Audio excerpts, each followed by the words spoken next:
В Екатеринбурге управляющая компания отказалась признавать свою вину в повреждении машин упавшим деревом. «Ваш двор, ваши деревья. Вы сами за них в ответе», сообщили сотрудники управляющей компании «Стрела Плюс» жильцам дома номер 16 по улице Майкопской в завокзальном районе Екатеринбурга.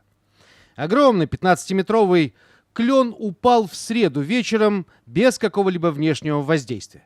Его падение попало в объектив сразу двух камер видеонаблюдения. Под ветвями рухнувшего дерева оказались две припаркованные во дворе машины: старенькая Honda Logo и практически новый Hyundai AX35. Каким-то чудом, по словам местных жителей, в это время во дворе не оказалось детей и пенсионеров. В 7 часу вечера при хорошей погоде этот двор всегда полон людьми, но тут жители как будто почувствовали приближение беды, и на несколько минут двор опустел. За мгновение нападения встрепенулась и отскочила в сторону собака, а хозяйскую кошку позже пришлось искать еще в течение получаса. Это Леша, там была кошка!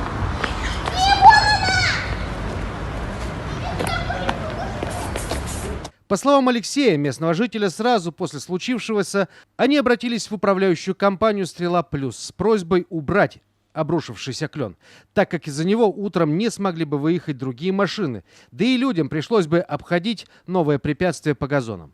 Но в ответ услышали: «У нас рабочий день закончился. Разбирайтесь с вашим деревом сами». Ну, сами так сами. Жители нашли бензопилу, распилили ствол и ветви, расчистили двор.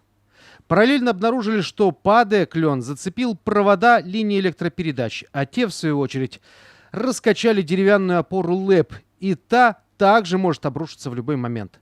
Да и остальные, стоящие во дворе и вдоль улицы Майкопской деревья, могут представлять опасность, так как за 63 года с момента посадки переросли уже и сам дом, и линию электропередач. Но и на следующий день представители управляющей компании во дворе не дождались. Сотрудники УК «Стрела Плюс» свою позицию предпочли высказать городскому порталу Е1. Вот что пишет эта СМИ. В управляющей компании заявили, что пилить деревья они могут только по заявкам, поступающим от жильцов. Из этих домов к ним таких заявок не поступало. Дворовая территория 14 и 16 домов по улице Майкопской отмежована и ограждена забором. Озаботиться вопросами санитарной расчистки и направить соответствующую просьбу в УК должны были сами собственники. Эту отговорку жильцы считают лукавством. Дело в том, что еще год назад они обращались в свою управляющую компанию с заявкой на кронирование, то есть подрезку старых деревьев, а получив отказ, ту же просьбу адресовали кандидату в депутаты городской думы по фамилии Мягоньких. И тот, по словам Алексея, клятвенно обещал решить этот вопрос в администрации железнодорожного района. Депутаты избрали, но подрезать деревья так никто и не приехал. Правда, есть один нюанс. Все свои предыдущие обращения жители домов отправляли в управляющую компанию «Стрела», которая зимой этого года благополучно обанкротилась и передала весь свой жилищный фонд управляющей компании «Стрела Плюс». Ведущий прием заявок граждан по тому же самому адресу: улица Летчиков, дом 1. Но формально этой новой управляшке жалоб с улицы Майкопской действительно не поступало. Они же не обязаны копаться в старых проблемах. Отворот-поворот получили в «Стреле Плюс» и владельцы поврежденных машин. Им заявили, что они сами виноваты, так как припарковали свои машины на газоне. Да помилуйте, на каком газоне, удивились те. Газон у нас отделен старыми покрышками, а это проезжая часть. Нет, заявили в УК, по нашим планам проезжая часть в вашем дворе гораздо уже. А эти машины, по крайней мере, правыми колесами стоят на газоне. Как будто если бы те стояли на метр левее, падающее дерево их бы не задело.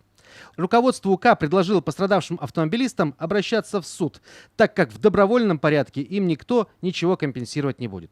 Сейчас жители домов номер 14 и 16 по Майкопской задумались, а зачем им вообще нужна управляющая компания, ежемесячно берущая больше чем по 1000 рублей с квартиры на содержание жилья. Это помимо коммунальных платежей, капремонта и вывоза мусора. В чем заключается содержание этого жилья, если за все ответственны они сами и сами должны заботиться о своих домах и дворе?